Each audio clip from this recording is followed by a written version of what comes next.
Muy buenas tardes a todos. Les habla Fernando Candiotto desde la ciudad de Buenos Aires, en la República Argentina. Nos encontramos en la sala de Avenida Callao 66, tercer piso, que es la sala donde funciona la Escuela Metafísica de Buenos Aires, en la cual se realizan actividades de esta enseñanza todos los días de la semana. Estamos dándole continuidad a una serie de charlas en las cuales estamos ahondando en la práctica de la observación plena o de la atención consciente. Y hoy específicamente vamos a ocuparnos, el tema que nos va a ocupar la tarde de hoy es la observación de la mente. Quiero saludar primeramente a las personas que están en modalidad presencial aquí en la sala de Avenida Callao 66. Buenas tardes a todos. Y también saludar a las personas que están participando a través de la sala de Zoom. Buenas noches o buenas tardes a todos, de acuerdo al lugar donde se encuentren. Y en última instancia, a quienes están siguiendo esta transmisión a través de Facebook y de las redes sociales. Observación de la mente es el tema de la actividad de hoy. Y les pregunto, ¿qué piensan al respecto? ¿Es posible observar la mente? ¿Es posible observar los pensamientos? Sí, ¿alguien quiere decir algo? Además de sí. Vamos a alcanzarle el micrófono a Damián Sorni. Uno está muchas veces, todo el tiempo observando la mente. Es más, uno está... ¡Oh, qué observador que estás, Damián! Todo el tiempo. Sí, bien. ¿Por qué? Porque a veces prestamos atención a la imagen mental que tenemos que a lo que estamos haciendo en el momento físico. Muchas veces es verdad. Estamos como piloto automático. Si estamos preparando un café, tu mente está puesta en el trabajo que vas a hacer hoy, en quién vas a ir a visitar, y te informa la imagen del lugar o las cosas, las camisas que tenés que planchar, y el café vos lo estás buscando automáticamente. Vamos a corregir algo. Lo que decís es cierto. Pero en ese caso, les pregunto, ¿estamos observando? ¿O qué estamos haciendo? A ver, Paula González, que está hablando. En ese caso, la mente está pensando. Estamos pensando. Observando lo que estamos pensando, que es muy distinto.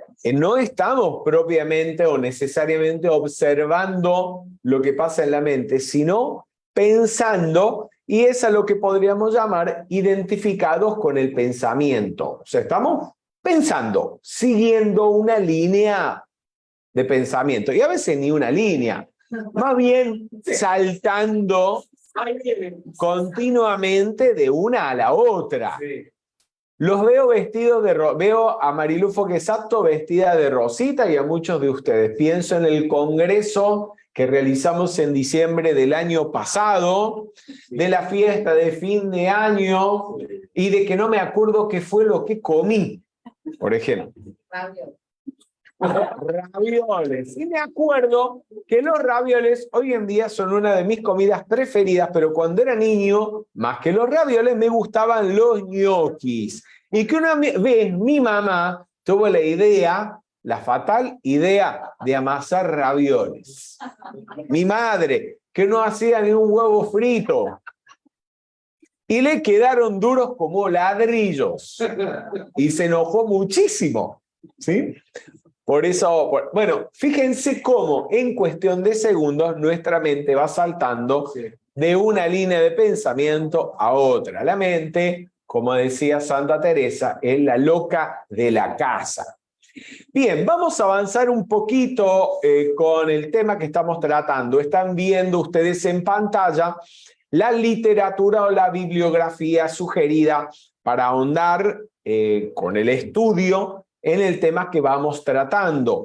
Tenemos básicamente el libro Fundamentos de la Atención, un pequeño folleto en el cual Rubén Cedeño ha sintetizado el texto del Sutra de los Fundamentos de la Atención, el discurso original del señor Gautama, eliminando una enorme cantidad de repeticiones que en la época tenían el objetivo de ayudar a la memorización de lo que en este caso el señor Gautama estaba comunicando. Y por supuesto a los diferentes fragmentos de este sutra o discurso del señor Gautama tenemos los comentarios de Rubén al respecto.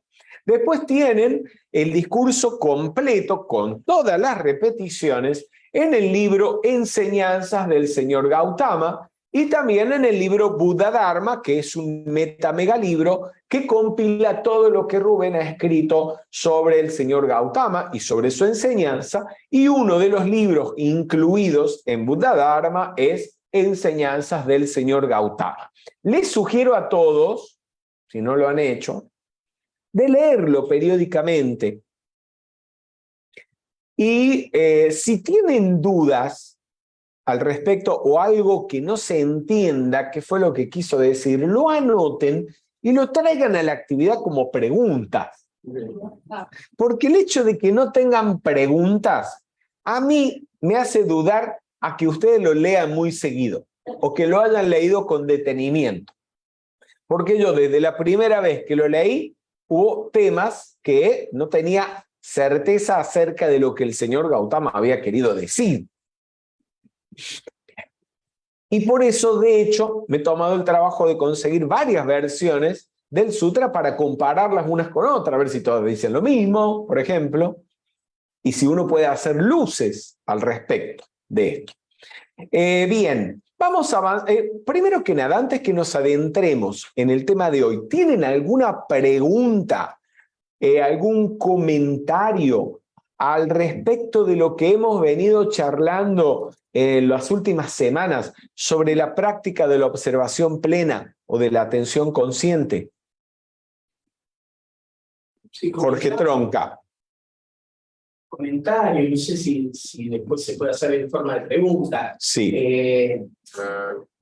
Cuando hacemos la práctica en la meditación, que decimos, vamos a observar la respiración, pero sin controlarla. Pero a mí automáticamente me sale como que le estoy controlando. Cuando estoy haciendo la observación del cuerpo, Sí. ni cuenta me doy de la respiración. Cuando Ajá. voy a la respiración, ahí es como que le estoy, me parece a mí, controlando. A ver, llevas años estudiando metafísica y has hecho seguramente ejercicios de respiración rítmica o de santo aliento, en el cual uno está literalmente contando los segundos y para que la inhalación, las pausas y la exhalación tengan una misma duración. ¿Estás haciendo eso? No, para nada. Entonces, ¿por qué pensás que la estás controlando? No sé, es en el momento en que estoy viendo, observando lo que es la respiración, me resulta eso. Porque antes no me di cuenta y ahora sí estoy viendo ese tiempo de otra forma. No sé, me resulta eso. Les pongo con respecto a la... Puede ser que de tanto practicar la respiración rítmica te encuentres controlándola. En ese caso es darse cuenta que la estás controlando. Y después cuando queremos hacer la observación... Te pido un instante antes de que sigas. Tengan en cuenta que el ejercicio o la práctica, ya sea de observar la respiración, observar el cuerpo, o si es observar las sensaciones haciendo un escaneo por todo el cuerpo, o si es observar los sentimientos, el objetivo principalmente, en primera instancia, es practicar la observación. Es como el entrenamiento. Bien, por supuesto, tiene objetivos también más profundos, de un alcance mayor, pero el hecho de practicar la observación y de darse cuenta de las cosas es lo que en realidad importa. No es que usted diga, pero tengo que lograr esto, tengo que lograr, no sé, que no me pique nada, quedarme quieto, no distraerme. Lo que importa es que usted observe, y si se distrae, se dé cuenta de que observa, de que se ha distraído, perdón, y que regrese a la observación. Si está en paz, que se dé cuenta de que está en paz. Si está irritado, o nervioso, o inquieto, que se dé cuenta de que esté inquieto. Y que en cualquier caso, si lo que está observando es una sensación agradable o un sentimiento placentero, no se aferre, no trate de darle continuidad. Y si la sensación es desagradable o dolorosa, o el sentimiento es doloroso o desagradable, no lo rechace. Se detenga unos instantes, lo observe tal cual es, para ir, como quien dice, limando, puliendo o llevando a su desaparición los samskaras.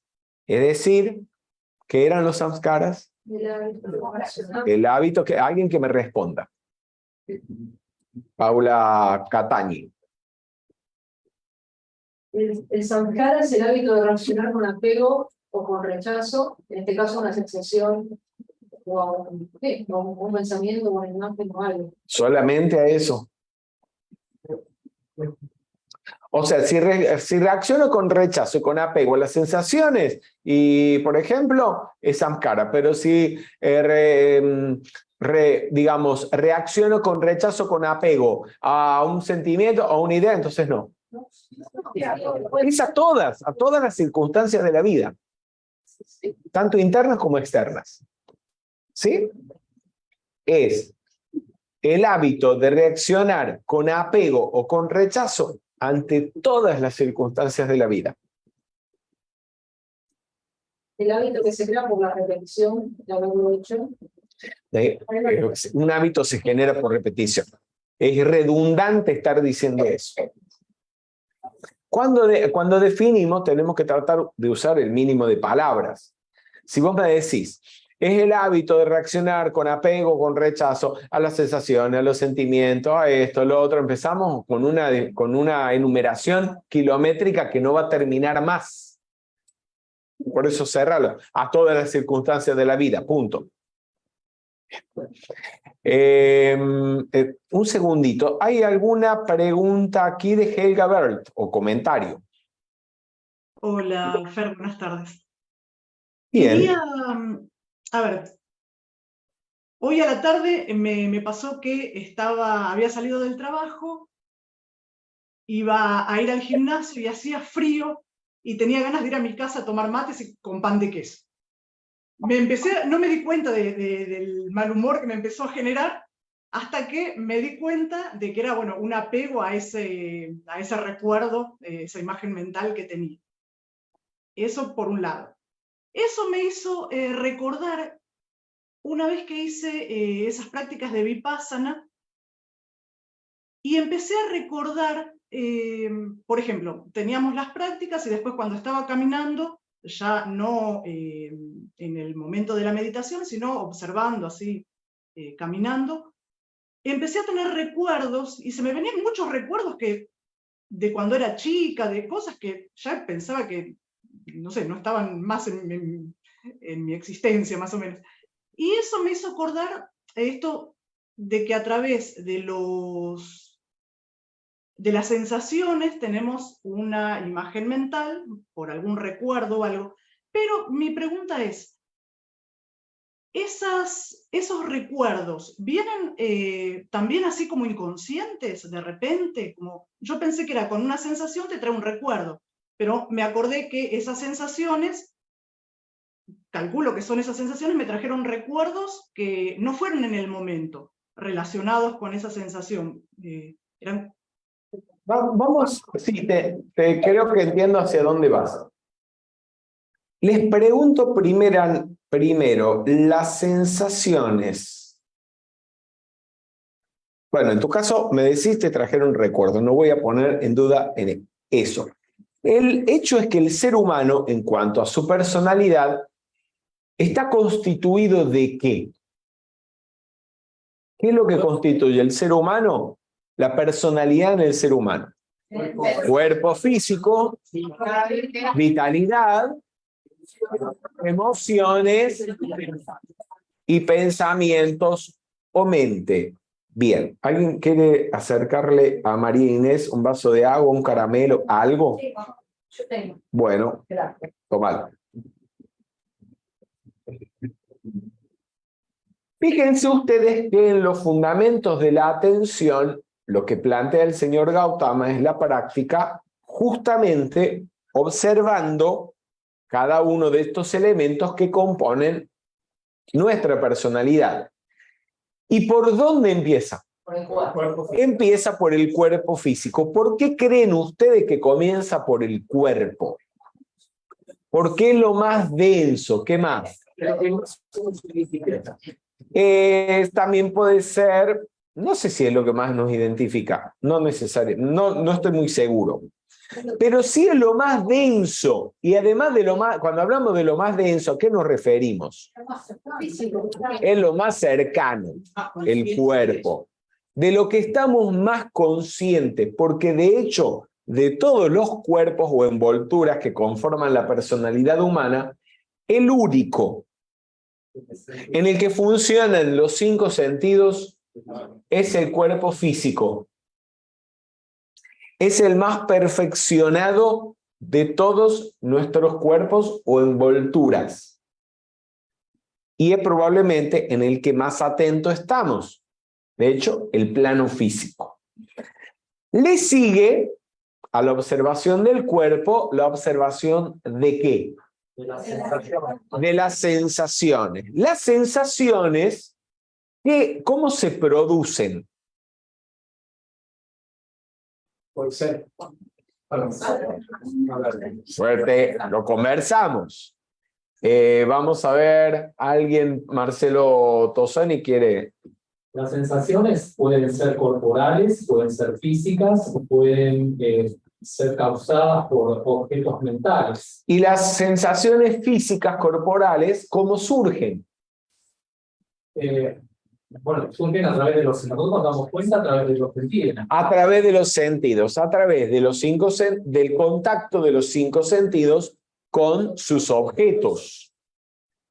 Les recuerdo, el sentido del oído. ¿Cuál es el objeto del sentido del oído? El sonido. Los sonidos, los ruidos. De la vista, la luz, y así sucesivamente. Entonces, teniendo el cuerpo físico sentidos, lógicamente, de esos 4 fundamentos en los cuales vamos a sostener o enfocar la atención, el que le sigue en obviedad, por decirlo, son las sensaciones.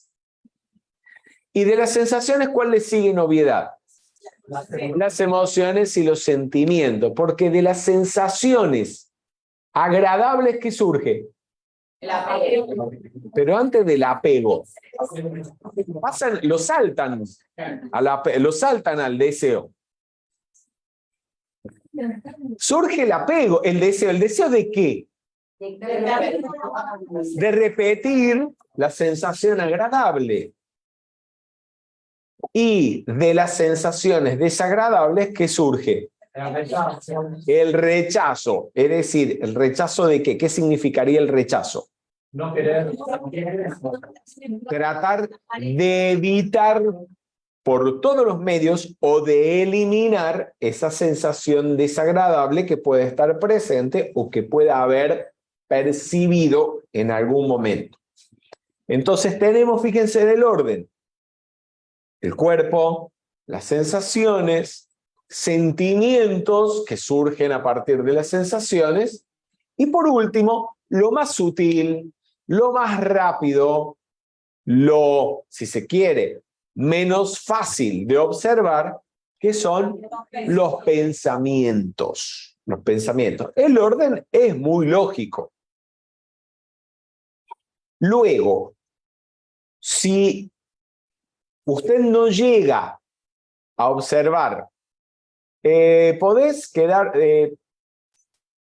Capo, tranqui. Si no llega usted a observar la mente, los pensamientos, porque son muy rápidos, incluso hasta los sentimientos pueden surgir a veces en circunstancias inesperadas, como una respuesta casi automática, una reacción emocional inconsciente a un estímulo externo. Por ahí es más fácil observar las sensaciones y a partir de las sensaciones concienciar qué sentimiento está asociado a esa sensación y luego qué pensamiento, qué imagen mental o imágenes están asociadas a esos sentimientos y a esas sensaciones. ¿Me van siguiendo? Les pongo un ejemplo porque estoy repitiendo el mismo ejemplo porque me pasó hace poco y lo tengo muy presente. Estaba en Bahía Blanca. Estábamos acomodando el salón, hubo algunas demoras en la organización, en la logística de organizar el salón, faltaban cables, etc. Y empiezo a sentir como una sensación en la boca del estómago y algo que subía por ahí.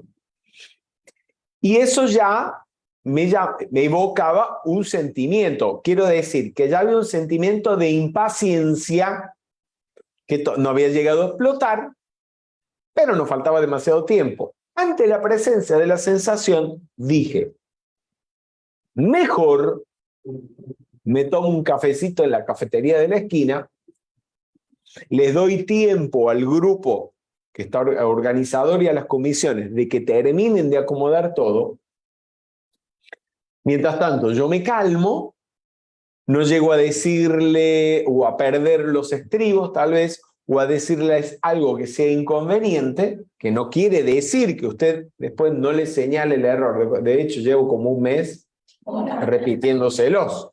Cambien los cables viejos, etc. Cambien los proyectores viejos, etc. Y luego, cuando todo esté listo, vuelvo a la sala. ¿Vamos? Sí. ¿Se comprende? Bien. ¿Alguien quiere hacer algún comentario? Paula González. Es muy útil darse cuenta de la sensación desagradable, porque si estás atento a eso, podés continuar observando la emoción y evitas un montón de inconvenientes, porque bueno, lográs a través de la observación que todo desaparezca antes de que pase a mayores lo que pueda suceder, ¿no? Exactamente, antes de que reacciones inconscientemente, Sí. motivada por samskaras, por un samskara. Las sensaciones, sentimientos y pensamientos, por principio de vibración, una sensación desagradable está asociada ¿a qué? A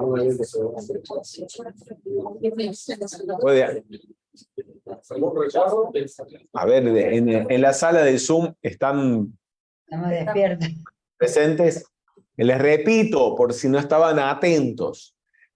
Por principio de vibración, sensaciones agradables están conectadas ¿con qué? Vamos a ver, Sonia Galarza. Con sensaciones desagradables.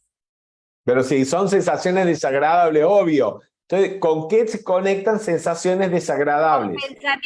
Pensamientos negativos, o sea, te lleva a estar mal, fastidioso, o sea... ¿Y con sentimientos de qué tipo? Negativos. Totalmente negativos. Y al revés, pensamientos positivos, sentimientos constructivos, armoniosos. ¿Qué tipo de sensaciones generarán? Agradables. Ahora, ¿se han puesto a observar esto? ¿O lo estamos diciendo solamente?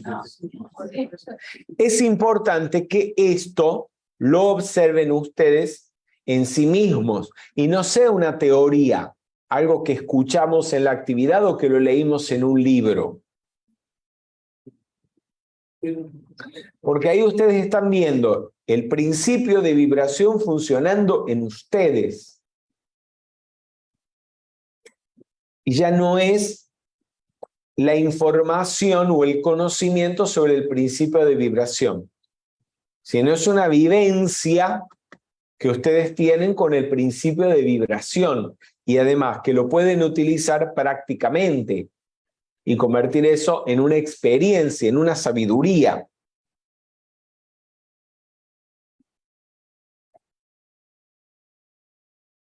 ¿Cómo llegamos a esto? ¿Hacia dónde iba? ¿Por qué llegamos a esto? ¿Alguien lo recuerda? La observación de las sensaciones que venía asociado por vibración. Bien. a medida que vamos ahondando en la práctica, así como nos vamos volviendo cada vez más rápidamente conscientes de primero del cuerpo, progresivamente de las sensaciones, también nos vamos dando cuenta o concienciando los sentimientos y eventualmente los pensamientos. Y puede ser que así como usted, utilizando la observación de las sensaciones, llega a concienciar a través de la observación de las sensaciones los sentimientos para no tener una reacción inconveniente y refrenar la acción, no pudo refrenar la sensación, pero sí refrenó la acción, es factible que usted conciencie el sentimiento o la imagen mental antes que el sentimiento surja. Es decir, si yo sigo pensando esto, va a surgir este tipo de sentimientos. Entonces no sigo pensando esto. Sí, sí. Y de esa manera que no surja el sentimiento y menos aún la sensación y mucho menos aún la acción inconveniente. O que esté tan atento que cuando va a aparecer la imagen mental, usted se refrene y no ni la piense.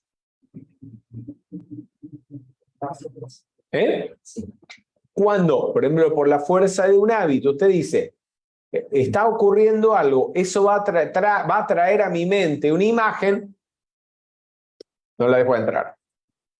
No la pienso, no pongo la atención en ello.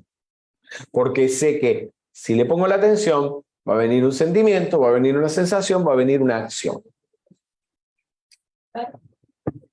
Paula. Eso que mencionás es en base a cuando a uno le pasa eso. Pero ¿qué sucede cuando con el contacto con otras personas empieza a haber provocaciones que vos ya intuís que por tal persona vendrá una provocación y sabes que eso te puede generar una sensación desagradable, que puede llevar una emoción desbordada? ¿Cómo haces para que, con el otro igual tenés que hablar, para que no te genere ninguna sensación de ningún tipo, por lo menos neutral o no de rechazo al menos? ¿Qué harías vos?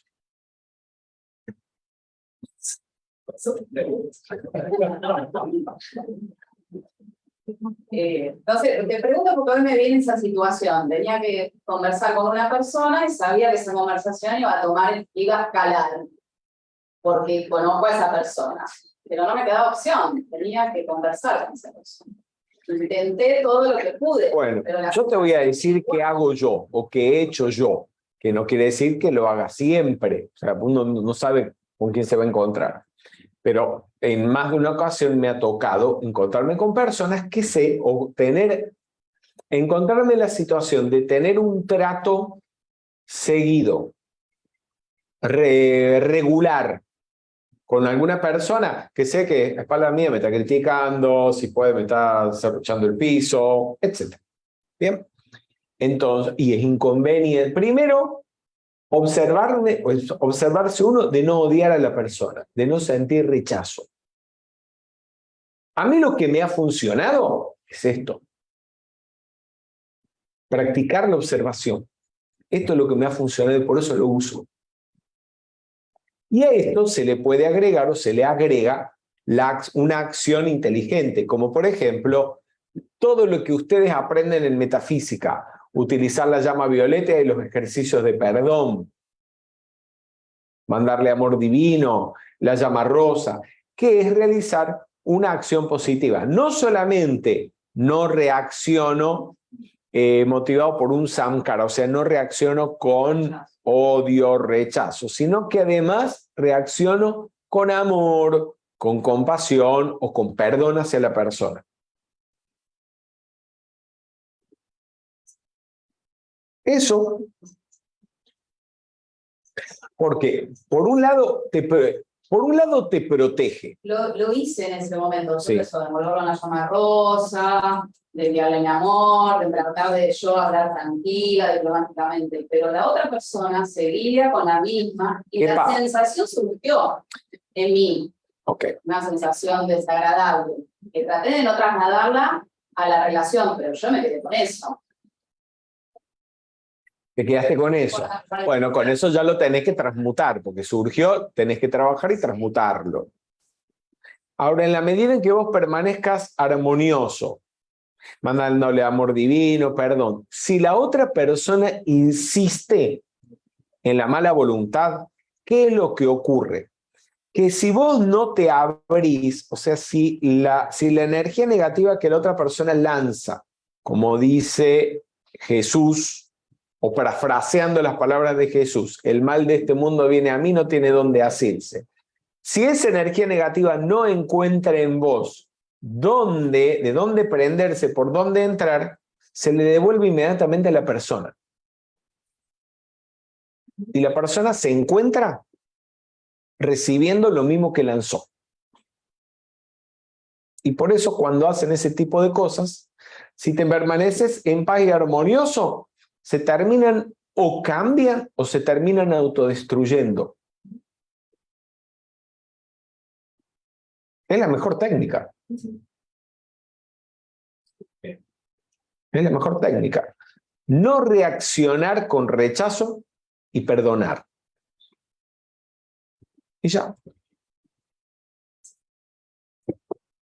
Ahora, te pones a discutir, le abrís la puerta, caes en la misma vibración que la otra persona y esa energía de odio, de resentimiento, de enojo, de depresión, de lo que fuera, te empieza a dañar.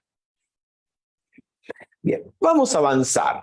¿Quién quiere leer? Nora Manso. Buenas tardes, Feria a todos. El estar en observación de lo que acontece en el presente inmediato impide estar pendiente del pasado e imaginando un futuro incierto. Rubén Cedeño. Rubén Cedeño. Son palabras de Rubén que están en el libro Rayo Dorado. En el libro Rayo Dorado van a encontrar un fabuloso capítulo sobre la observación que trata especialmente sobre la observación de la mente, o que va dirigido a eso, a vivir alerta de lo que pasa dentro de nuestro nivel mental. El estar en observación de lo que acontece en el presente inmediato impide estar pendiente del pasado e imaginando un futuro incierto. ¿Por qué?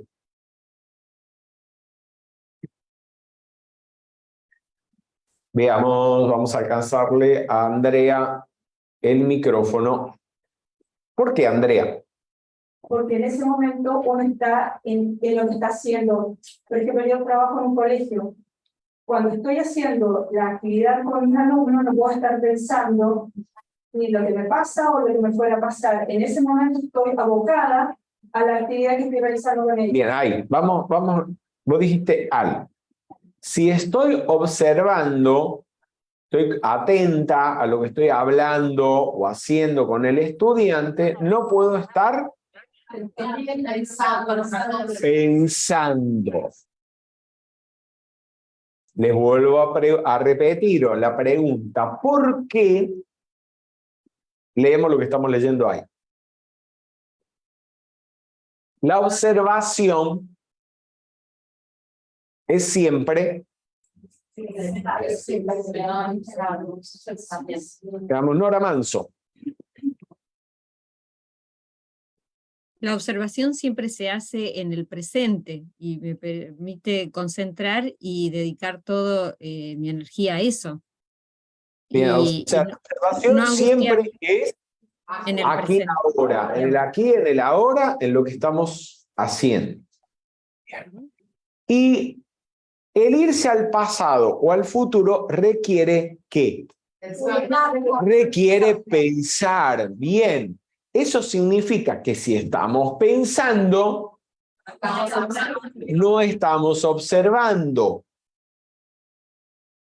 ¿Es claro eso más o menos? Bien. ¿Cuándo se sale de la observación?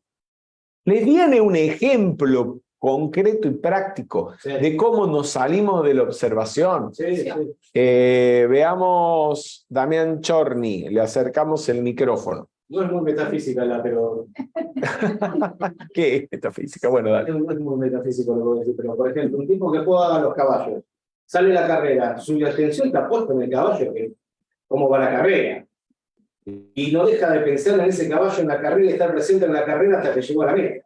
Y cuando llegó a la meta ya se distrajo. Si ganó o perdió. ¿Será?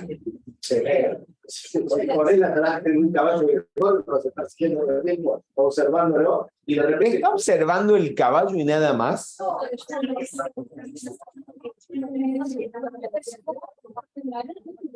Vamos a ver, Marcelo Tosoni. ¿Cuántos de ustedes juegan a los caballos?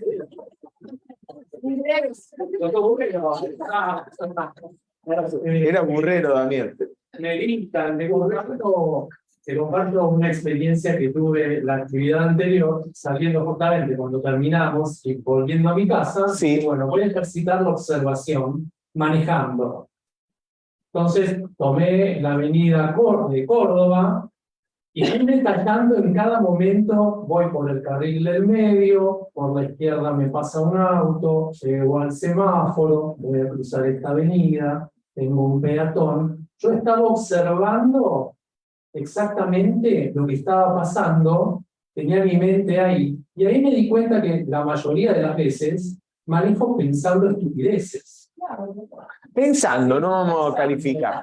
Pensando. Lo que vengo de hacer En otras cosas. Claro, lo que vengo de hacer en el trabajo o lo que me pasa en la vida, ¿no? Y no Bien. estaba atento. Y bueno, yo estaba justo en ese momento y me interrumpe el teléfono, un WhatsApp, el sonido. Sí. Eso me distrajo, Sí. porque venía completamente enfocado en lo que estaba haciendo en el manejo. Sí. Era tarde, o sea, lo podía hacer porque no era peligroso, en la avenida no había nadie, ¿no? Pero bueno, pude tomar conciencia de esa observación consciente. Y lo que te distrajo fue, en ese caso, claro, un sonido del teléfono. Claro, entonces que inconscientemente manoteé el asiento de al lado y que chao, o sea, me interrumpió, me distrajo. Vamos a volver al tema que lanzó Damián. Damián, el burrero burrero es el fanático de los caballos, de carreras de caballos. Está apasionadamente atento, no piensa en más nada, está ahí viendo a los caballos corriendo. ¿En qué momento se distrae? ¿Cuando está perdiendo o gana? Cuando está perdiendo gana. ¿Qué hace? ¿Qué dice? ¿Por qué decís que se distrae? Porque empieza a pensar todo lo que apostó, si va perdiendo. Si va perdiendo, ahí puede ser. Pero si gana, empieza a pensar todo lo que va a gastar en que se lo va a... Miren, yo puse ahí una foto pensando en un ejemplo un poco más, no sé, banal.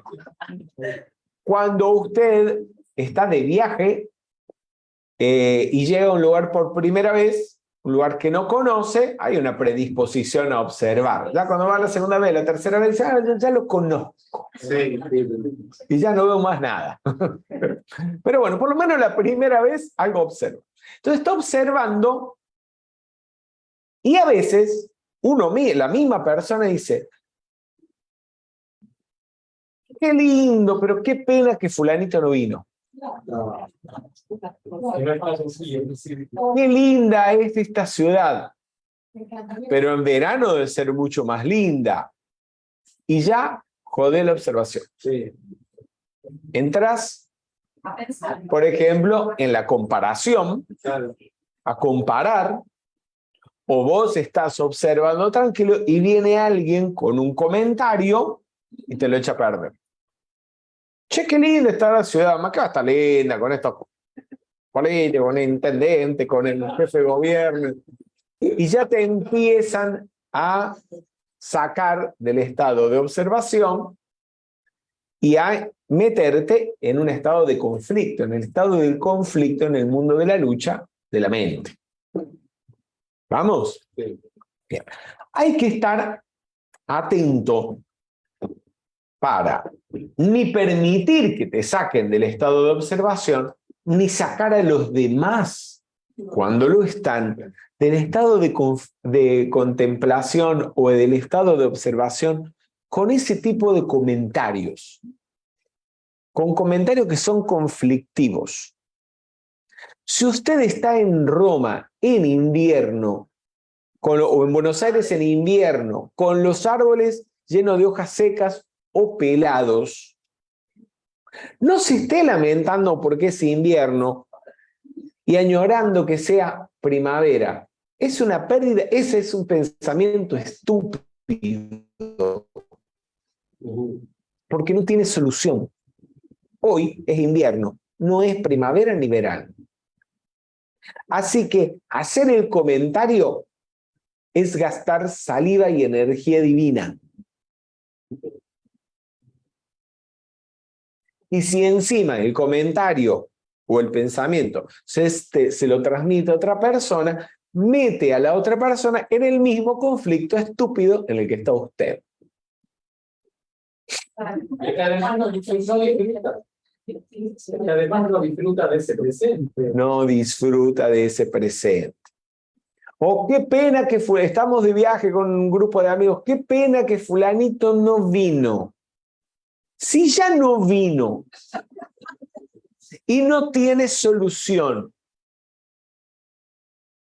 ¿qué hacemos lamentándonos?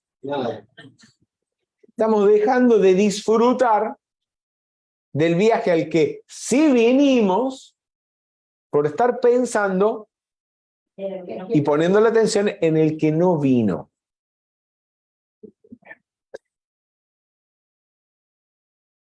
Sería muy interesante que prestemos atención cuando hablamos cuando hablamos con otras personas, obviamente, si no estamos hablando solos. ¿Cuál va a ser o cuál puede ser la reacción de la persona, de nuestro interlocutor, a lo que vamos a decir, para no perturbarlo? Para que lo que digamos no genere de parte de la otra persona rechazo. Cuando usted ve a una persona concentrada en su trabajo, yo me imagino, el caso puede ser Marcelo Tosoni, dibujando un plano. Puede ser, se me ocurre, Silvina Bowe atendiendo a un cliente. Esto, aquí lo hacemos mucho. En Argentina lo hacemos mucho. Llegamos a un negocio. El vendedor está atendiendo a alguien y nos metemos en el medio a hacerle una pregunta de otro tema. ¿Qué es lo que te pasa cuando eso ocurre, Silvina? ¿Te ha pasado? ¿Y qué es lo que sentís? Era falta de respeto del otro, del que entra al negocio y interrumpe. Y después, la verdad que toda la experiencia de estar con tanta gente nos da con mucha amabilidad decirle, ¿me pueden esperar un minuto? Termino con este cliente de atenderlo y ya estoy con él. Cuando el vendedor es una persona educada, hace eso. No le presta, lo ignora o lo ubica. Y nosotros debemos cuidarnos de no hacer eso, que es bien común. Yo me he dado cuenta que cuán común es cuando, estando en otros países, voy a hacer lo mismo y veo que recibo de los demás. Me doy cuenta que estoy desubicado. Por falta de observación de los vórtices mentales que le estoy tirando al vendedor y a los otros clientes.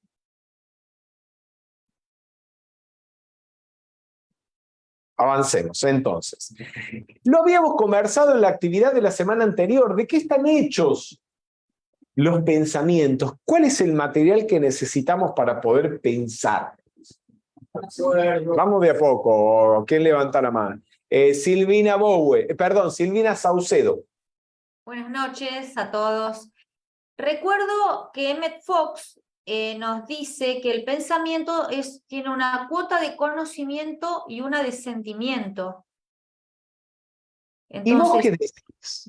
yo pienso que Que la pregunta no parte se la de... hice Emmett Fox, se la Bueno, hice vos. pero justamente ayer estaba reflexionando en eso y pensaba que si uno quiere pensar otras cosas, tiene que conocer, tiene que estudiar, tiene que observar, pararse, revisarse. Y esa cuota de sentimiento que a veces empaña todo un pensamiento y lo empaña y nos lleva hacia partes que no queremos, las podemos modificar conociendo más, observando más, sabiendo, y bueno, así podemos modificar esa cuota de sentimiento que a veces no es muy armónica. Hay pensamientos, a lo mejor no son muchos, que no implican que sientas nada. Por eso la pregunta fue muy concreta. ¿Qué hace falta para pensar? Hace falta conocimiento. ¿Puede el conocimiento estar basado en la verdad o ser un conocimiento verdadero o puede ser un conocimiento falso? Pero necesitas información. Bien, información, conocimiento es sinónimo ¿de qué? De memoria. Porque una persona que no tuviera memoria no grabaría, no registraría ninguna información, conocimiento y no podría pensar.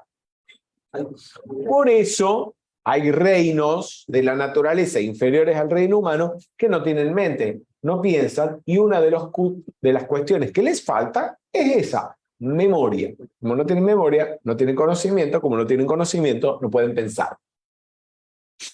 ¿Bien? También.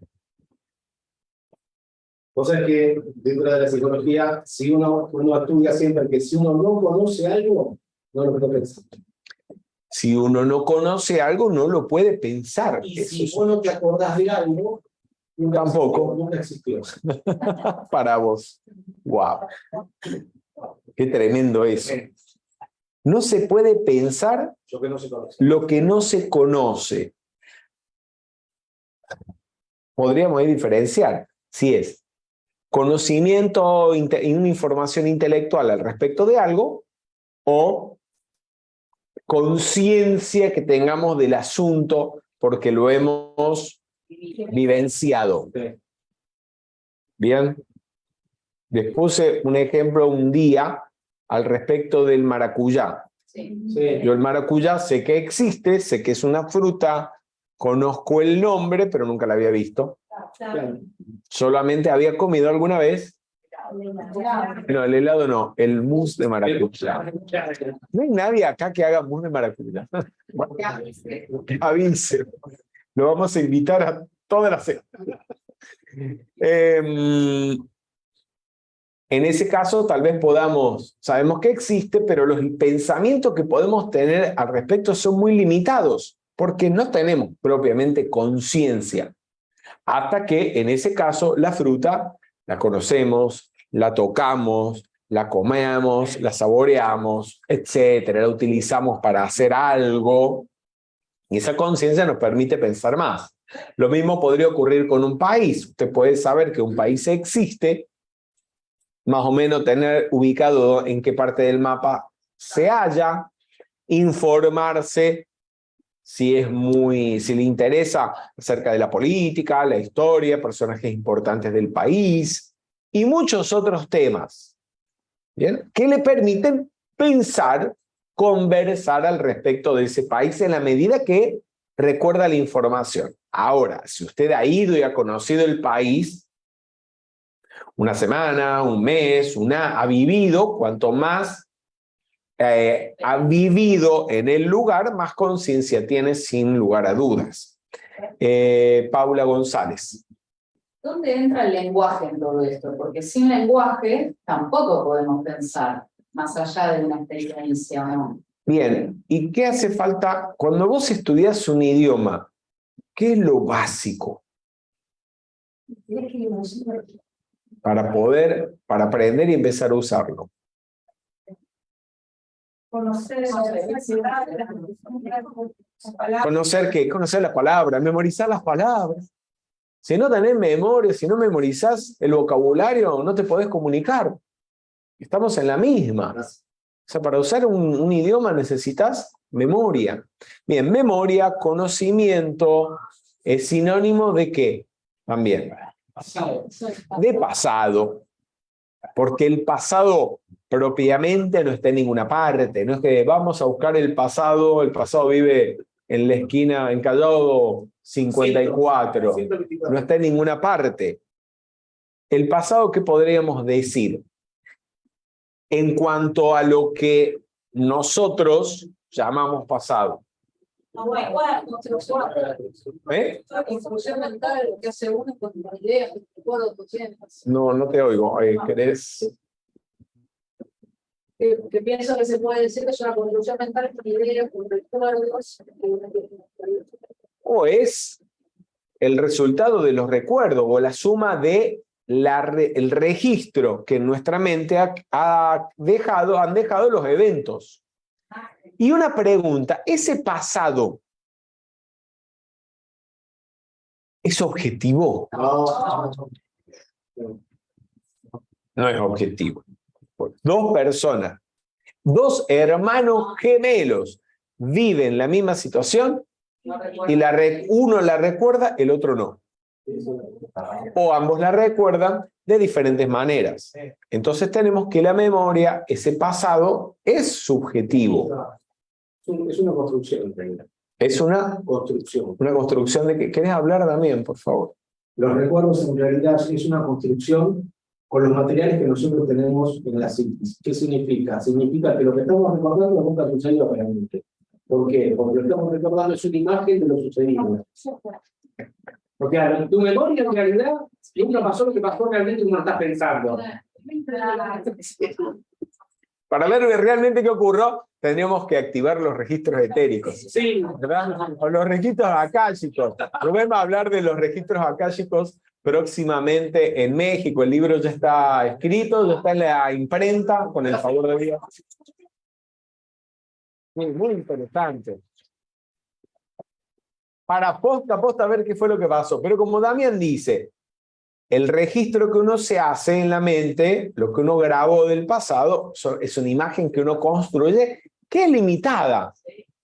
Necesariamente limitada. Limitada a lo que uno haya captado con los sentidos, a lo que uno haya pensado y sentido, y eso depende de la atención que a su vez haya uno puesto en el suceso.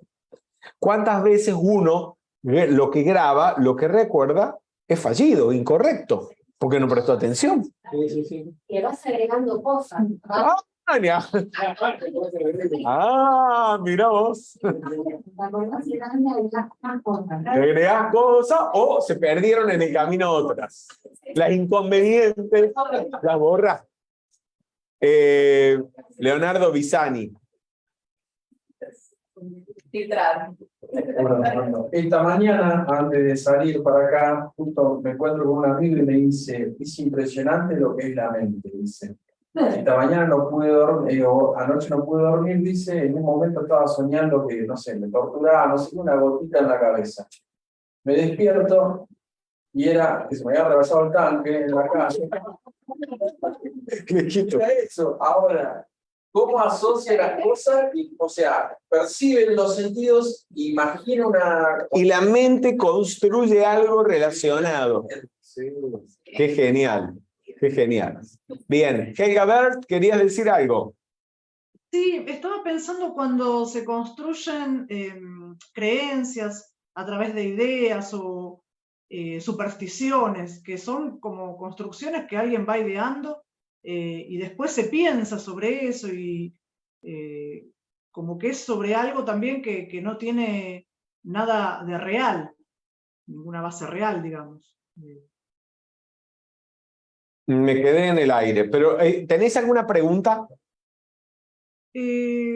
No, solo eso estaba pensando sobre eso. Un comentario. Bien, gracias, Helga. Ahí tenemos entonces memoria, conocimiento es sinónimo de memoria, sinónimo de pasado, sinónimo de pensamiento. Cuando estamos pensando, siempre el pensamiento es referido, por lo tanto, al pasado. Porque el pensamiento utiliza como material el conocimiento, nunca es del ahora, aquí y ahora. Siempre la mente se va a la memoria, al recuerdo. Y lo que puede ser que se construya algo que resulte deseable o indeseable y uno lo proyecte al futuro.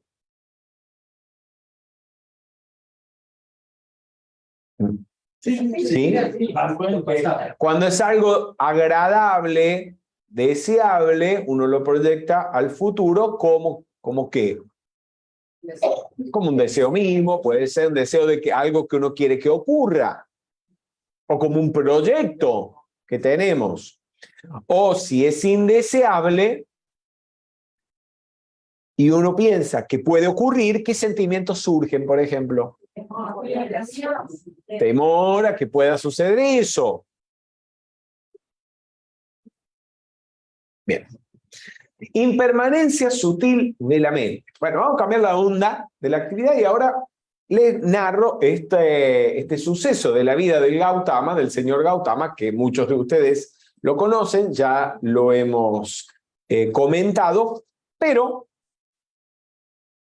es tan grande el desenlace que no me importa repetirlo una y mil veces. El señor Gautama tenía un primo llamado Devadatta, un primo que toda la vida se murió de celos por el señor Gautama. Cuando estaban en el palacio, porque Siddhartha Gautama era el heredero al trono, era el más inteligente, el más guapo, el que estaba casado con la más linda, todas, tenía todas, ¿no? Y después, cuando renuncia al palacio de Kapilavastu, y después de 7 años de búsqueda, si lo podemos decir, alcanza el completo despertar o la iluminación y se convierte en Buda, todo el mundo, el Buda es el más iluminado, el más grande, ¿sí? Entonces Devadatta tenía la vena así. Pobre Devadatta.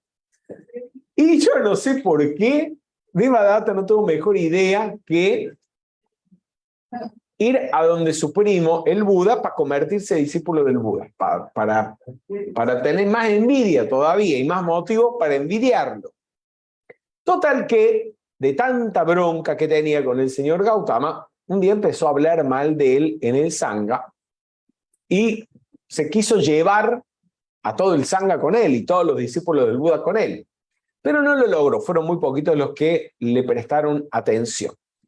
Pero él dio, dándole rienda suelta a ese resentimiento, a ese odio, ese rechazo a su primo, el señor Gautama, entonces inventó de todo e intentó en repetidas ocasiones directamente asesinarlo. Hasta llegó a contratar, a convencer a el rey de Rakshir, el hijo del rey Bimbisara, a Hayatru, a que contratara unos sicarios para asesinar al Buda. ¿Sí? Pero no lo conseguía. Pues los sicarios llegaron a donde estaba el Buda para asesinarlo y el Buda estaba justamente ese día conversando con los estudiantes acerca de la ley de karma, de cómo las cosas se devuelven, con tanta vibración y convicción que los sicarios se arrepintieron de todas las barbaridades que habían hecho, pidieron perdón al Buda y se hicieron discípulos, imagínense. Después otra vez atizó a un elefante para que se enardeciera y atropellara al señor Gautama. Y cuando el elefante iba directo, así corriendo para atropellar al señor Gautama, Ananda, que era el discípulo amado del señor Gautama, que lo acompañaba a todos lados, se interpuso para que el elefante lo atropellara a él y no a su maestro. Y el Buda le dijo, no te interpongas, salite de ahí. Y lo hizo levitar, lo levantó para el cielo, lo hizo levitar para que el elefante no lo atropellara, Ananda. Y cuando el elefante se acercaba al señor Gautama, se le empezó a transmutar la furia y terminó arrodillándose a los pies del Buda. Ya el pobre Devadatta no podía más. Lo último fue que en una montaña llamada la Colina de los Buitres, donde algunos de ustedes han tenido ocasión de estar. ¿Quiénes fueron con nosotros a India? a la colina de los bueyes. No son muchos, solo 3. Y de los que están en el Zoom, algunos más. Nora Manso, Virginia Damario, Lorena también fueron. Y los demás tenemos que ir, tenemos que volver. Tenemos la excusa para volver a la India. Lo quiso aplastar tirándole una piedra desde lo alto, pero la piedra, cuando iba a caer sobre el señor Gautama, explotó en los aires, se volvió polvo, y al Buda no le pasó nada. Un poquito de polvo nomás le cayó en el moñito. Nada, mentira. Pasó el tiempo y todo el odio, toda la agresión, todos los atentados que había planificado fallidamente Devadatta se le devolvió, toda esa energía negativa se le devolvió y cayó enfermo de muerte. Y el Buda fue a visitarlo, a su primo, para despedirse de él, conversar con él, y yo no sé ni siquiera si decir perdonarlo. Fue en una actitud de perdón, indudablemente, pero fue a visitar a su primo. Y Devadatta le preguntó al Buda si no estaba enojado con él después de todas las barbaridades que el Buda había hecho. Y el Buda le dijo que no estaba enojado. Y le dijo, ¿cómo es posible que no estés enojado conmigo? O sea, ni siquiera le había dado el gusto a Devadatta de enojarse. Porque hay que ver que el que te jode, ¿sí?, quiere por lo menos que te molestes. Si vos seguís contento, por eso se vuelve loco la persona, se vuelve loca la persona que te tiene mala voluntad. El Buda le dijo, porque ya tú no eres el que arrojó la piedra. El que arrojó la piedra, mandó los sicarios, mandó el elefante, etc. Ni yo soy el que estaba allí cuando me la arrojaste. Punto. ¿Qué entienden ustedes por esa respuesta del Buda? Es muy grande. Veamos Liliana Caputo.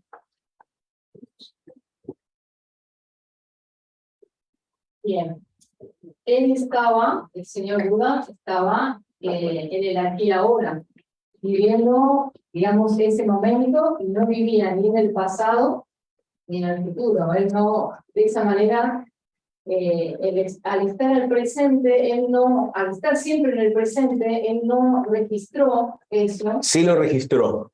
No, lo registró en el sentido de que... Sí lo registró y sí se acordaba. O sea, sí tenía conciencia de lo que Devadatta había hecho. Pero evidentemente, en ese momento final que se despide de su primo, él no tiene... Él no le dijo, no me acuerdo. No dijo eso. No registró en él ningún resentimiento ni odio. Bueno, eso puede ser, que no registró ningún sentimiento y odio. A ver, ¿quién quiere agregar algo? ¿Querías decir algo más, Jorge, o no? ¿O era lo mismo? Era más o menos lo mismo, que él estaba en el presente y no quería traer al tiempo presente el pasado, que no le interesaba, no le movía la mente. Lo que dicen no es que esté mal, pero me parece que todavía es algo más profundo que eso. Veamos Silvina Saucedo. Gracias. Me lleva a pensar que primero el Gautama sostiene que todo es impermanente, las emociones, los pensamientos, el mismo cuerpo físico, las envolturas. Y segundo, también sostiene el camino del medio. No se olvida, pero no le afecta, es como que está en el punto medio neutral, es capaz de observarlo, pero no reacciona. Tal vez ni siquiera perdona porque no se siente ofendido. Que no se siente ofendido. Bien. Lo de la impermanencia tiene que ver con que no solamente es impermanente el cuerpo, las sensaciones, también los sentimientos y la misma mente es impermanente. Todo impermanente, o sea que, aunque haya una continuidad, la mente que registró eso no es la misma mente de hoy. ¿Es muy loco? No. ¿Ustedes se acuerdan cuando eran niños? Sí, claro. Todos nos acordamos, al menos de algo, ¿sí? Y la mente, lo que pensábamos cuando éramos niños, ¿es lo mismo que pensamos ahora? La manera en la que veíamos el mundo cuando éramos niños, ¿es la misma en la que vemos el mundo ahora? La manera de pensar es la misma, ha ido cambiando. Y elijo hablar de niños porque, bueno, no pasó tanto tiempo. No pasó tanto tiempo, pero bueno, es como ir al extremo. 20 años. Bueno. Pero otro tanto cuando éramos adolescentes, ¿sí? Cuando entramos en la vida adulta, hoy en día y así. La mente también está cambiando continuamente, no solamente el cuerpo. ¿Alguien quería decir algo más? Estabas levantando la mano. Vamos a alcanzarle. No, era con respecto a lo que habías preguntado. Sí. Sí. Creo que también tenía que ver un poco con la liberación, ¿no? Como con dejar de aceptar que esa persona no es la misma de la que ejecutó, ni la que decidió, o sea, en este caso, en la historia que estás contando vos, pero digo que nos pasa a todos los días, ¿no? Que quizás en algún momento interpretamos algo de una forma y hoy verlo desde otro ángulo también nos libera. Y que a veces no hace falta perdonar para dejar ir, pero sí aceptar que en el momento puede ser que no haya volvido algo, pero hay cosas en la persona que pueden ir más allá y también entender que las personas actúan siempre desde su punto de atracción, ¿no? Como que yo, por ejemplo, la persona que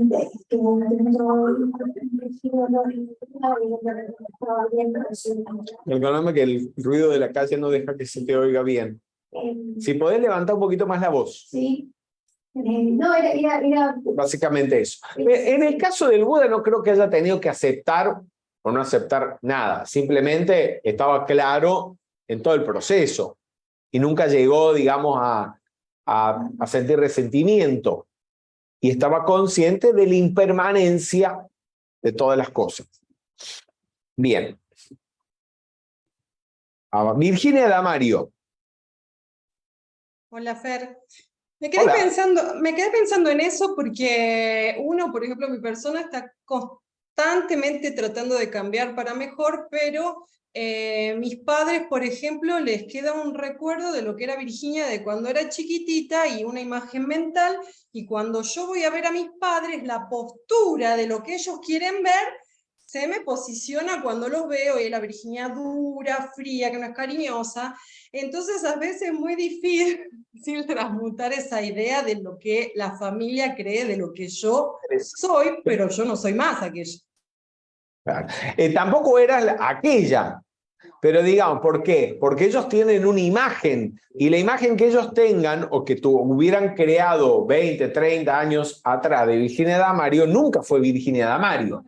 Pero puede ser que la imagen que tenía estaba cercana a lo que, más cercana a lo que veían. Y hoy lo que ven no encaja para nada con la imagen. Para nada. Ahí vemos por qué hay tanto choque. Porque precisamente ha habido un cambio y las otras personas se quedaron con una imagen que ya ni se acerca a lo que la persona está mostrando. Y si están apegados a esa imagen, quieren esa imagen, no la nueva. ¿Verdad? Bueno. Pero eso nos ayuda a percatarnos justamente de que hasta inconscientemente, no sé si la palabra es inconscientemente, pero si analizamos eso que ocurre, naturalmente, nos podemos dar cuenta de que hay una impermanencia evidente en la mente, en la manera de ser de una personalidad, de una persona, en la manera de pensar. Bien, mira, ahí miren, les puse ahí varias fotos. Esa es una foto de cuando era bebé, una foto a la izquierda abajo, eso fue el primer día de clases en segundo grado. De la escuela primaria. Esto con mi hermano que entraba a primer grado y mi hermanita que entraba al jardín de infantes. Después arriba tendría como 15 años, en el medio creo que tenía como 35, y la otra es una foto más o menos reciente del 2019-2020, inicio de 2020, cuando estuvimos en India por la última vez que estuvimos en India. Y donde no solamente cambia el cuerpo, también cambia la manera de pensar, cambia aquello en lo que estamos pensando. Entonces, es como, al igual que un río, ¿no? Que el río, uno dice, es el mismo, pero no es el mismo. Es el mismo y no es el mismo. Se comprende eso, de que es el mismo. O sea, este río es el río de la Plata, pero el agua que está pasando por ahí no es la misma. Está cambiando continuamente. Incluso, a medida que el agua va circulando, también va cambiando el cauce. Así que, aunque aparentemente el río esté siempre en el mismo lugar y sea el mismo, en realidad nunca está exactamente en el mismo lugar, ni es exactamente el mismo. Y si dejáramos pasar 10.000 años, probablemente se vuelva más evidente. Pero como no pasa tanto tiempo, a veces no llegamos a percatarnos de ese cambio. Y por lo tanto, vivir atrapados en una imagen del pasado que nos lleva al odio, al resentimiento o al conflicto, como el que mencionaba Virginia Damario. Queremos que el hijo se quede congelado. Tenemos al hijo, una imagen mental del hijo congelado de cuando era niño, cuando era adolescente, y quisiéramos que se hubiera quedado toda la vida ahí y no hubiera cambiado, pues tal vez porque fue un momento supuestamente feliz de la vida, pero ha cambiado y ya no es lo que era antes la persona. Todo eso es inútil, mejor borrar toda esa porquería y esa basura de la mente para no seguir sufriendo. Vamos entonces a decretar. Yo borro de mi mente la memoria de todo lo negativo que me haya sucedido. Lo borro. Impermanencia y dependencia de los estados mentales. ¿Alguien entiende algo de esas imágenes? Si no la entienden, porque fue demasiado complicado. Quise poner algo que se entendiera y no se entendió. Vamos a ver, Capuzzi. Porque acá sobre la primera, que el niño está sorprendido con el adulto, con el mayor, cuando está queriendo. ¿El niño qué está haciendo? Está pintando en la pared.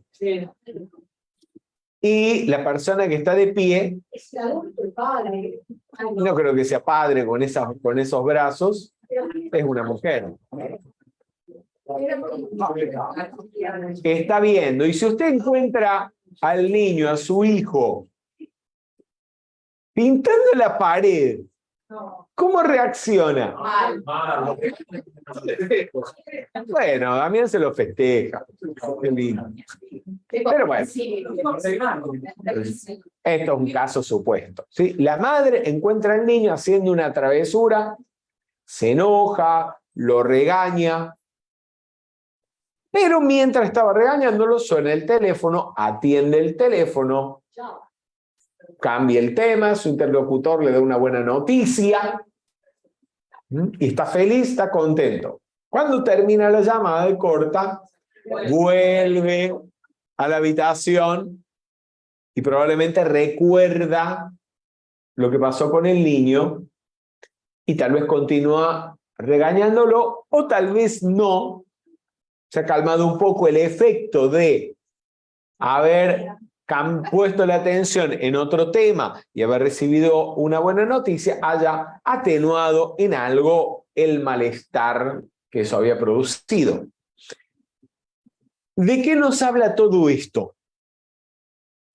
¿De la impermanencia de qué? De esos estados emocionales o diría mental emocional. Bien, impermanente. ¿Y de qué dependió? Fíjense, en este caso el cambio. De dónde estaba la tensión, que según donde estaba la tensión, era lo que estaba la persona pensando y sintiendo. Donde está tu atención, allí estás tú. La pared seguía pintada. El hecho seguía estando, pero como quitó la atención de ello y lo puso en otra cuestión, en otro asunto, momentáneamente eso no existía y no le estaba afectando.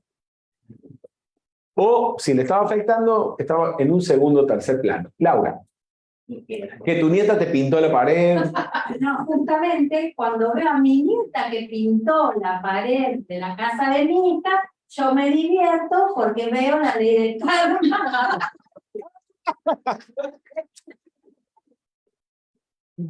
Porque ella hacía lo mismo. Ay, no te puedo creer. Esa sonrisa y cómo yo depende también en qué lado está uno, porque mi hija lo verá de una manera, yo lo vi de otra manera cuando ella era niña, pero en mi nieta lo veo con gracia. Bien, entonces yo voy a hacer una serie de suposiciones, no quiere decir que esto es lo que haya pasado, pero tal vez cuando lo hizo tu hija siendo pequeña, a lo mejor tu reacción fue diferente y no lo celebraste como ahora, te enojaste, etc. ¿Bien? Supongamos el caso que te enojaste y periódicamente lo recordabas y te volvías a enojar. Y hoy en día, que lo hace tu nieta en la casa de tu hija, casi que lo celebras o te resulta divertido. Entonces, ¿vale la pena aferrarse, apegarse a sentimientos, a reacciones emocionales, mentales? No, ¿por qué? Porque son cambiantes.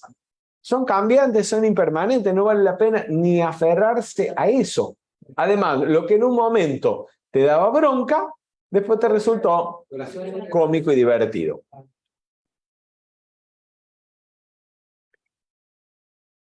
Ay, perdón, me fui para el otro lado. Todos los sentimientos negativos requieren del pensamiento para existir y subsistir.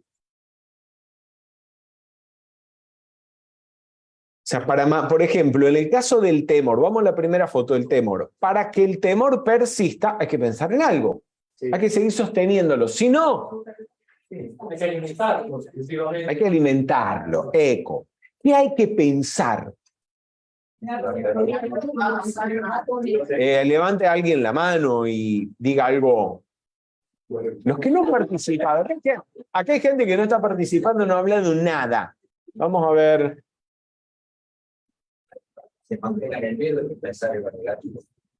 Bueno, pero podemos ser algo más específico, ¿no? Para que sienta temor. Cosas no van a mejorar. Que algo está mal y no va a mejorar, puede ser. Hay que pensar básicamente en algo que sea una que amenace, ¿no? Amenace el bienestar, la seguridad de uno. Vamos a la segunda foto, la de la persona que está enojada. ¿Qué hay que pensar para seguir enojado? Levanten la mano, por favor, levanten la mano. Sonia Galarza. Voy a las dos fotos, el miedo y a la segunda. A la segunda. Sí. Lo relaciono con esta cosa de, bueno, sigo el tema de la observación del aquí y ahora. La pregunta fue concreta. ¿Qué hay que pensar para seguir enojado? Y en algún recuerdo, algo que me pasó y que me hace revivir ese enojo, algo que me molesta, algo que me saca de ese... Que hay que revivirlo al recuerdo. Claro. Hay que revivir el recuerdo de lo que te causó enojo. Bien, entonces, ¿para qué se los digo? Para que lo concienciemos que el enojo no viene solo. Hay una reacción en primera instancia, pero para sostenerlo hay que hacer un esfuerzo. Y que tomemos conciencia de qué es lo que pensamos para sostener el enojo, porque a menos que a usted le guste estar enojado, mayor parte del tiempo, todo lo haga, qué placer me da. Entonces, al tomar conciencia, deje de hacerlo. O cuando lo está haciendo, diga, no, esto, al darme cuenta, inmediatamente dejo de hacerlo. O si lo empiezo a hacer, me voy a enojar, me freno. Vamos a ver, la tercera foto, la de la izquierda abajo. ¿Qué interpretan? ¿Qué está pasando allí?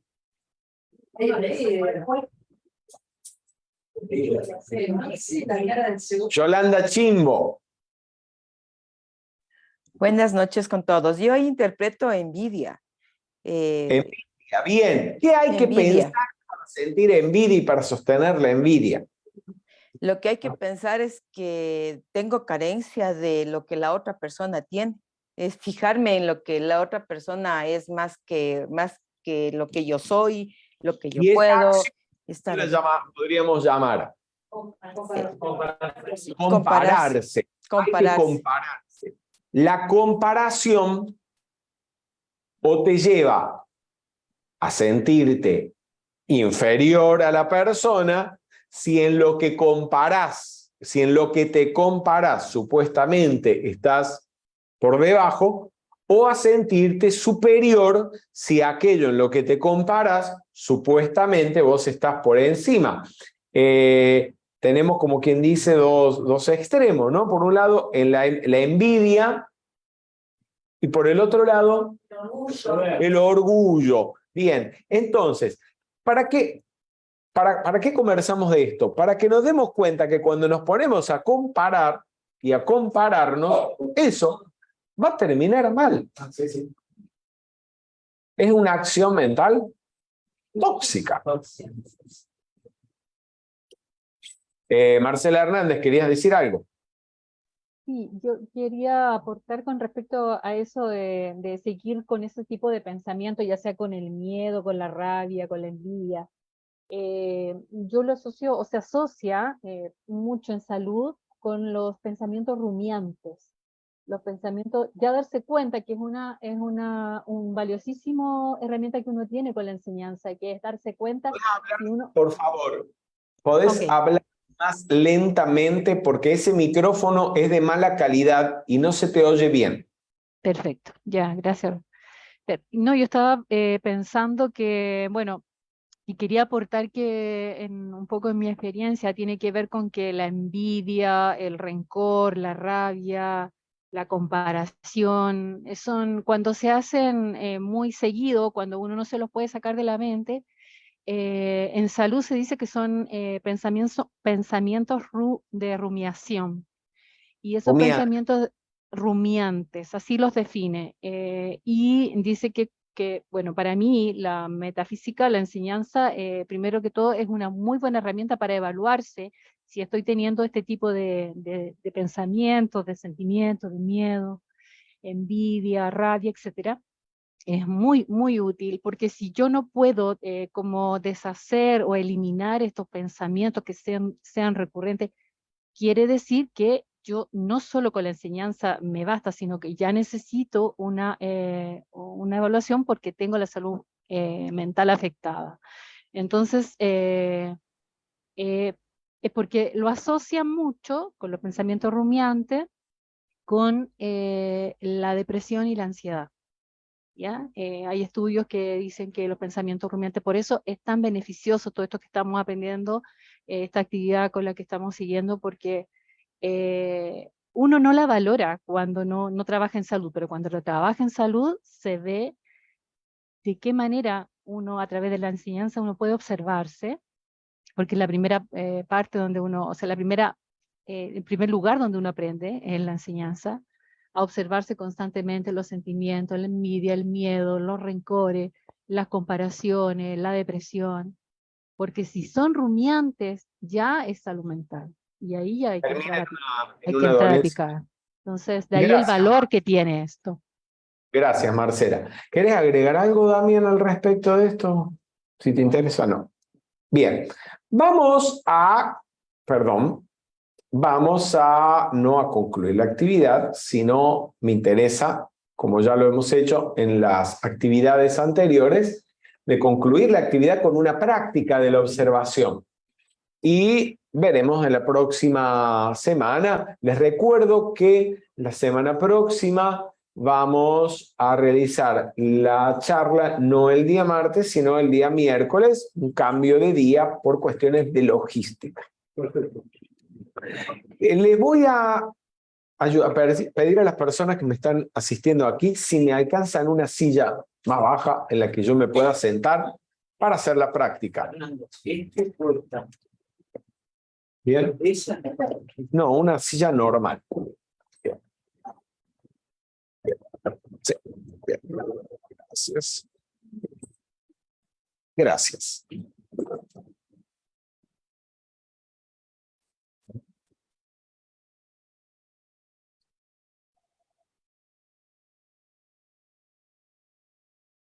Perfecto.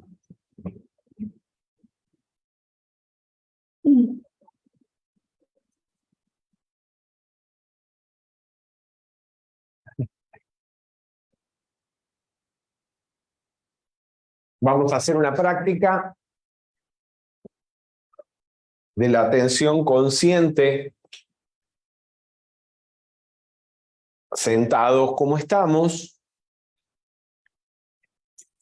Vamos a adoptar una postura cómoda para meditar con los pies firmemente apoyados en el suelo, la columna vertebral recta, las manos sobre el regazo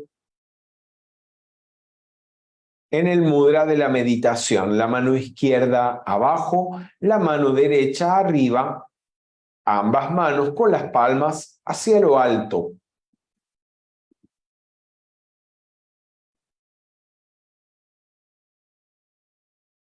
Cerramos nuestros ojos.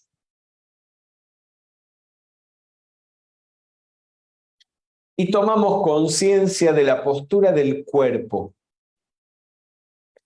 dándonos cuenta de que estamos sentados y de la posición en la que estamos sentados.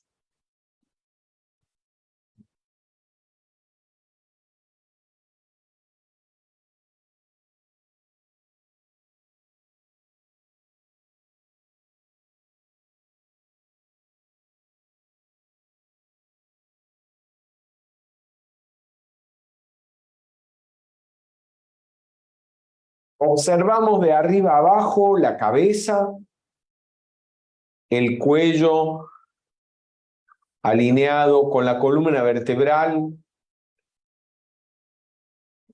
los hombros, los brazos y las manos, el pecho y el abdomen, la espalda. Continuamos con las caderas, los muslos y la parte inferior de las piernas, incluyendo los pies.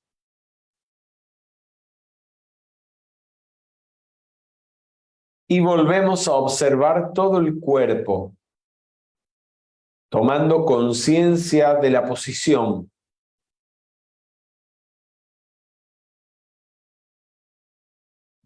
Nos damos cuenta de que estamos sentados.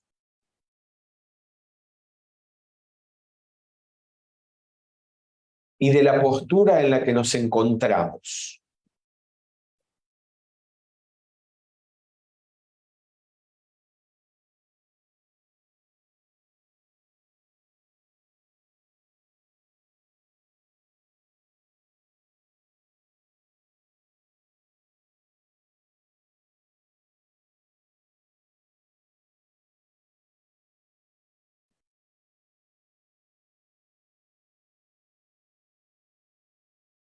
Y entonces dirigimos la atención al interior de las fosas nasales, a la respiración.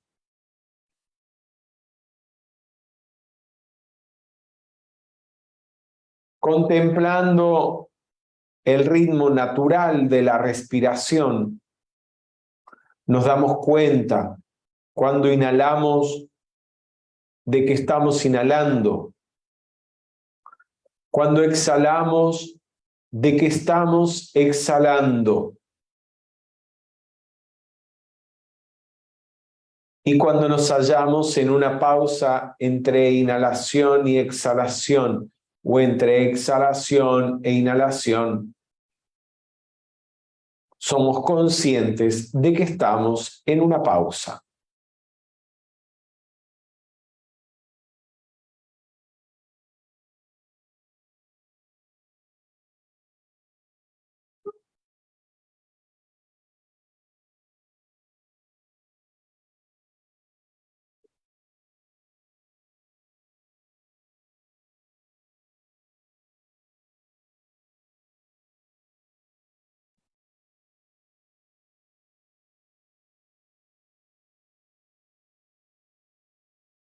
Al inhalar, nos damos cuenta de si el aire que inhalamos es frío, tibio o caliente. Y al exhalar, somos conscientes si el aire es frío, tibio o caliente.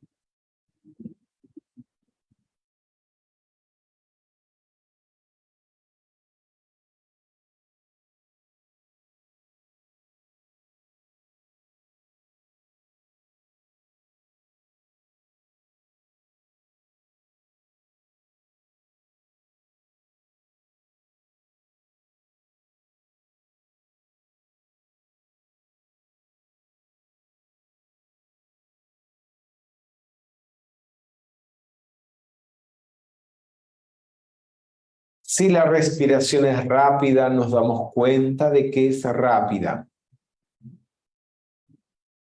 Si la respiración es lenta, nos damos cuenta de que es lenta.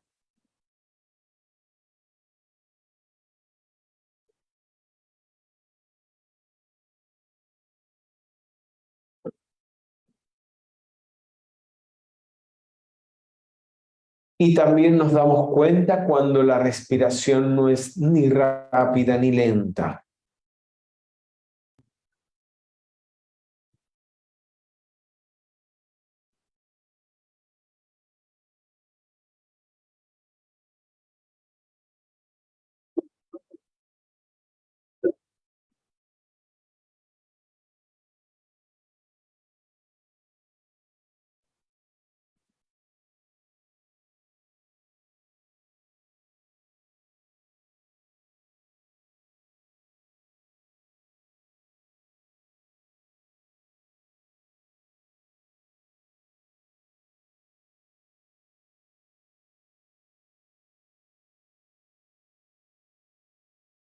Observamos la respiración concentradamente. Al inhalar, atentos a cada instante de la inspiración. Al exhalar, observamos de instante en instante todo el proceso de la exhalación.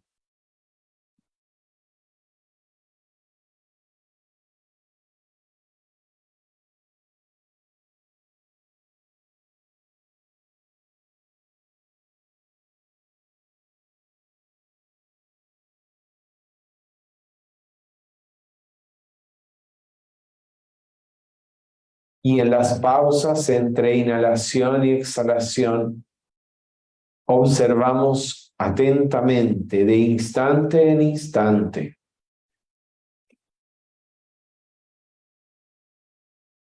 toda la pausa entre inhalación y exhalación, o entre exhalación e inhalación.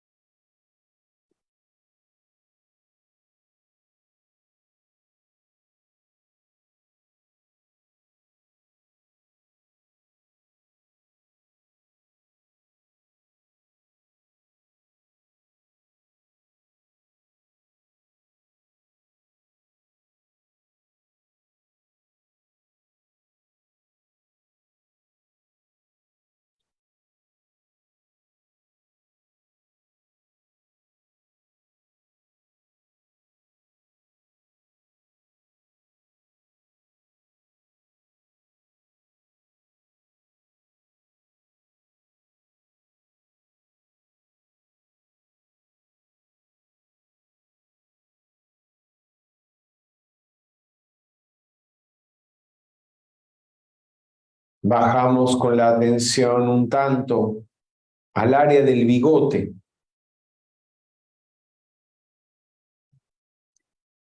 A esa pequeña porción de piel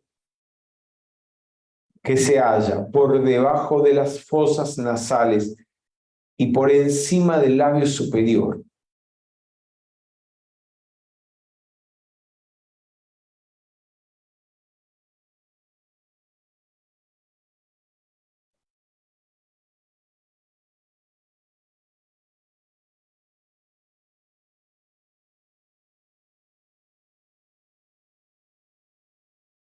Concentrados allí,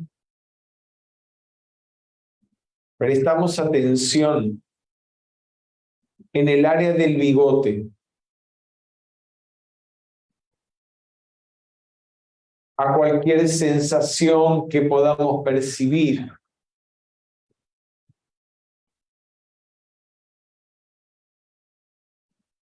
Sea producto del roce, del aire con la piel, a medida que inhalamos o exhalamos, o cualquier otra sensación.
Prestamos atención concentradamente a cualquier sensación que pueda surgir en el área del bigote.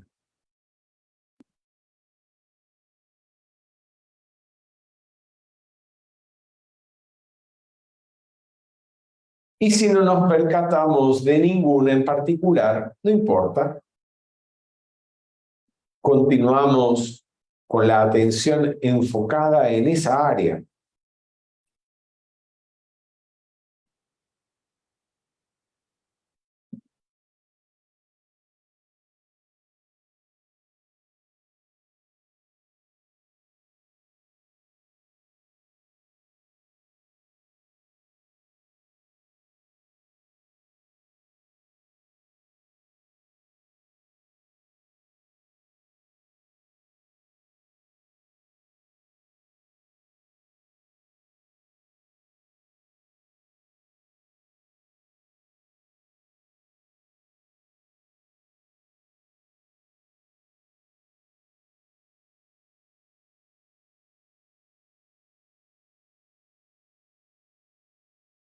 Yendo hacia adentro, observamos el estado de nuestra mente.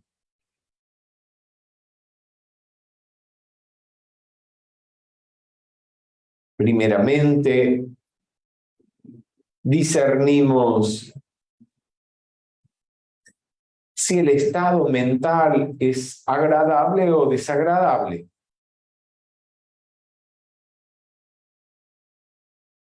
O si no es ni agradable ni desagradable.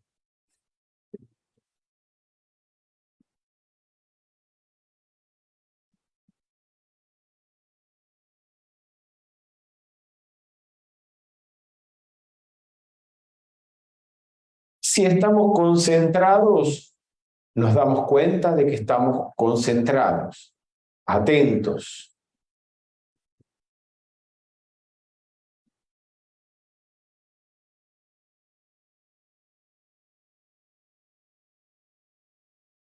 Si la mente, en cambio, está distraída o embotada,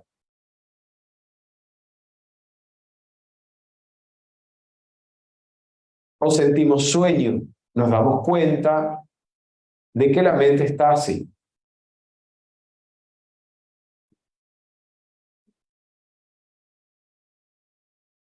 Si hay paz, tranquilidad, nos damos cuenta de que hay paz y tranquilidad.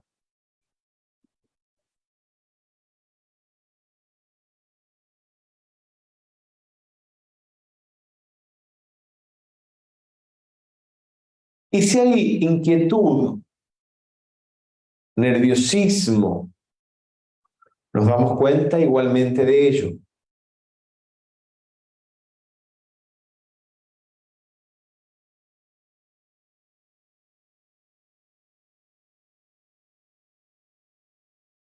Y así también somos conscientes. Si en la mente hay tristeza o hay gozo, si hay enojo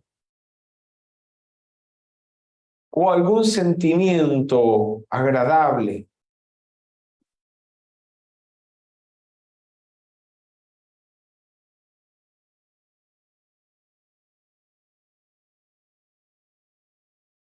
en cualquier caso, si el estado mental o emocional es agradable, no buscamos perpetuarlo, no nos aferramos a él, no nos apegamos.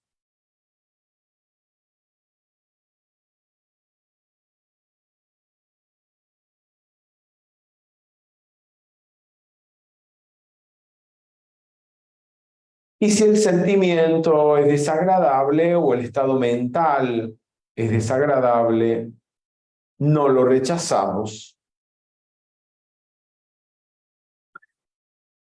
No hacemos ningún esfuerzo por eliminarlo, simplemente lo observamos tal cual es.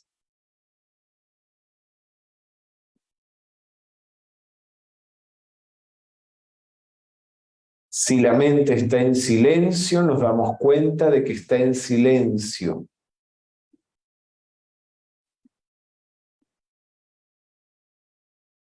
Y no deseamos que siga estando en silencio. Simplemente lo observamos.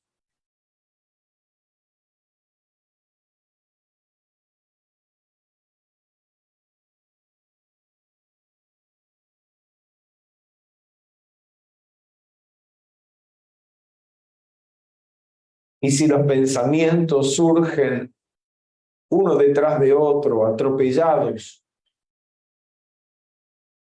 igualmente nos percatamos de ello.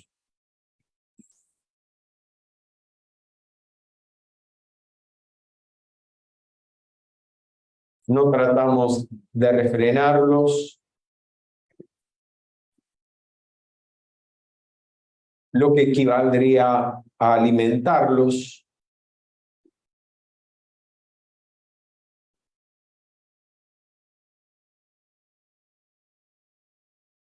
No nos identificamos con ellos, simplemente los observamos.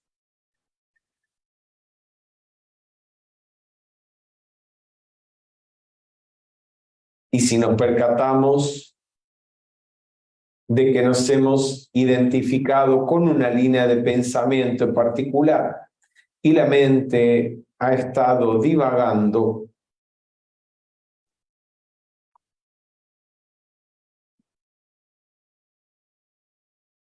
nos damos cuenta de que la mente ha estado divagando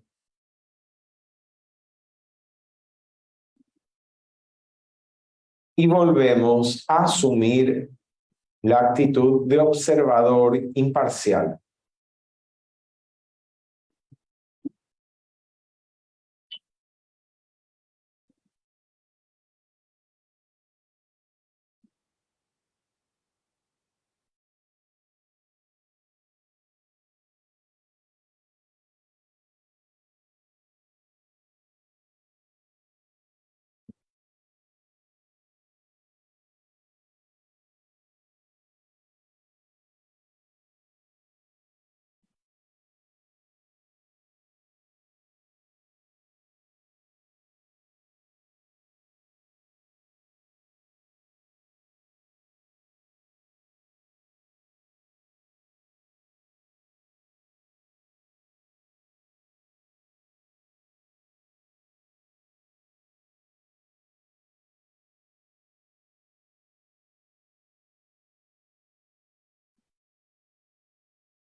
Vamos a tomar ahora una respiración profunda.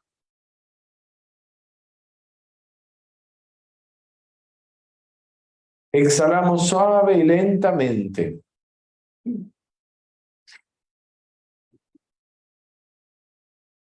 Tomamos otra inhalación profunda.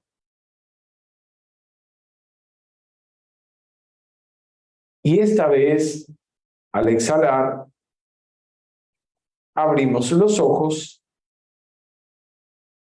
y volvemos la atención al plano físico.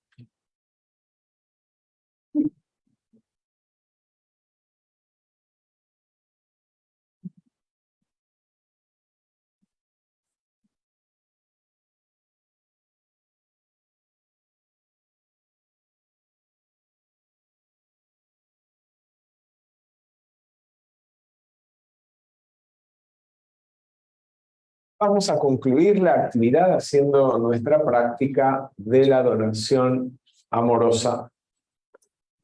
Vamos a tomar la donación que deseamos dar.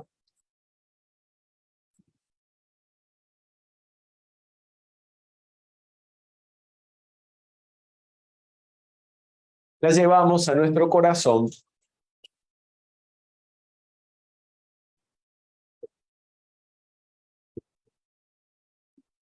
Y la bendecimos.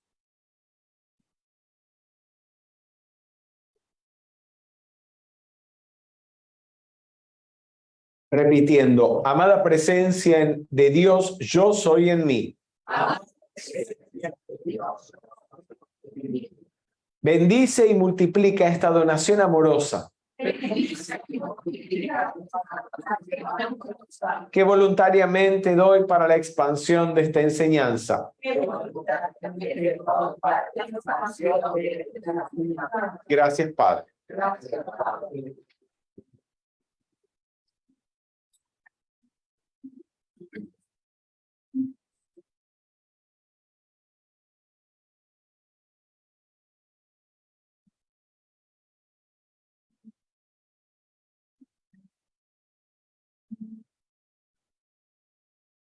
Mientras termina de recogerse la donación amorosa aquí en Callao 66, me despido hasta la próxima semana. Les recuerdo que la próxima actividad se va a llevar a cabo el próximo miércoles 16 de agosto a las 19 horas. Tenemos cambio de día la próxima semana. Les habló Fernando Candiotto desde la ciudad de Buenos Aires. Muy buenas noches y muchas gracias. Gracias, Fernando. Muchas gracias.